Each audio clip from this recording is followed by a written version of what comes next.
क्या जब भी आप ध्यान करने बैठते हैं तो मन में बहुत सारे विचार आने लगते हैं और कभी कभी तो ध्यान करते करते उठ जाते हैं। 5 मिनट भी बैठने का मन नहीं करता। लोगों को लगता है यह तो बहुत पकाव काम है, लेकिन दोस्तों, इस कहानी को सुनने के बाद आपको सब समझ में आ जाएगा कि आखिर ध्यान करना इतना जरूरी क्यों है।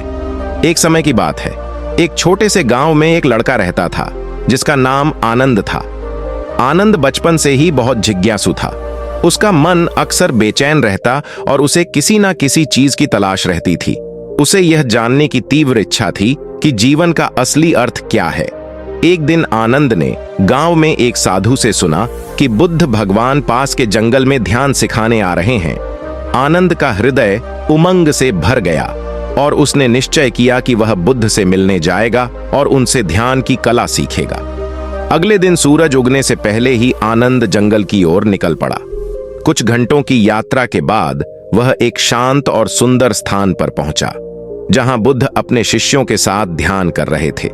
आनंद ने आदर पूर्वक बुद्ध के चरणों में प्रणाम किया और अपनी इच्छा व्यक्त की। बुद्ध ने आनंद की ओर देखते हुए मुस्कुराया और कहा, मुझे पता था कि तुम आओगे, तो तुम्हें ध्यान का सही अर्थ समझने के लिए सबसे पहले तुम्हें अपने मन को शांत करना होगा। ध्यान कोई जादू नहीं है, यह एक प्रक्रिया है जिसमें मन को वर्तमान क्षण में लाना होता है। बुद्ध ने आनंद को एक पेड़ के नीचे बैठने के लिए कहा और उसे आरामदायक मुद्रा में बैठाया।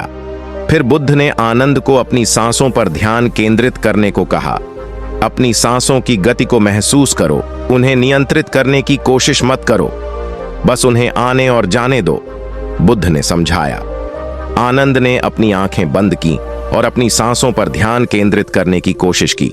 शुरू में उसके मन में कई विचार आने लगे, जैसे गांव, परिवार, मित्र और विभिन्न चिंताएं। वह थोड़ा परेशान हुआ और अपनी स्थिति से विचलित हो गया। बुद्ध ने उसकी स्थिति को भांप लिया और कहा, यही ध्यान की पहली चुनौती है।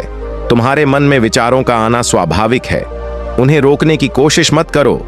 उन्हें एक बादल की तरह आते और जाते हुए देखो। धीरे धीरे तुम्हारा मन शांत होने लगे। आनंद ने बुद्ध की सलाह मानकर पुनः अपनी सांसों पर ध्यान केंद्रित किया।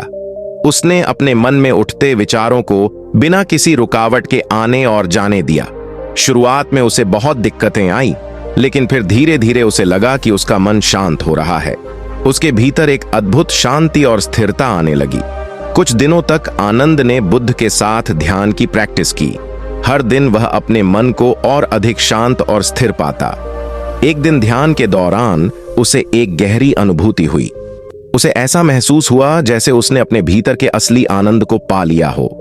उसका सारा भ्रम और बेचैनी धीरे धीरे समाप्त हो गई और जीवन की सच्ची अर्थ भी समझ आने लगी। ध्यान का यह अनुभव उसके लिए अत्यंत महत्वपूर्ण था।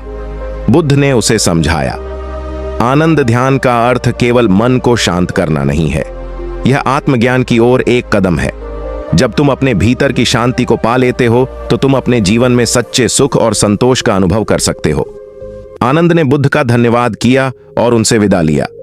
वह अपने गांव वापस लौट आया, लेकिन अब वह पहले जैसा नहीं था। अब उसके मन में शांति और स्थिरता थी। उसने ध्यान की कला को अपने जीवन का हिस्सा बना लिया और दूसरों को भी इसका महत्व समझाने लगा। धीरे धीरे पूरे गांव में लोग ध्यान की प्रैक्टिस करने लगे और उनके जीवन में भी शांति और संतोष आने लगा। इस प्रकार आनंद ने न केवल अपने जीवन को बल्कि अपने गांव के लोगों के जीवन को भी बदल दिया। ध्यान की कला ने उन्हें जीवन के वास्तविक अर्थ से परिचित कराया और उन्हें सच्चे सुख का अनुभव कराया। और इस तरह आनंद का जीवन एक प्रेरणा बन गया कि कैसे ध्यान के माध्यम से हम अपने मन को शांत करके जीवन की सच्ची अर्थवत्ता को समझ सकते हैं। यह कहानी आप सभी के लिए प्रेरणादायक है कि ध्यान के माध्यम से आप अपनी जिंदगी बदल सकते हैं।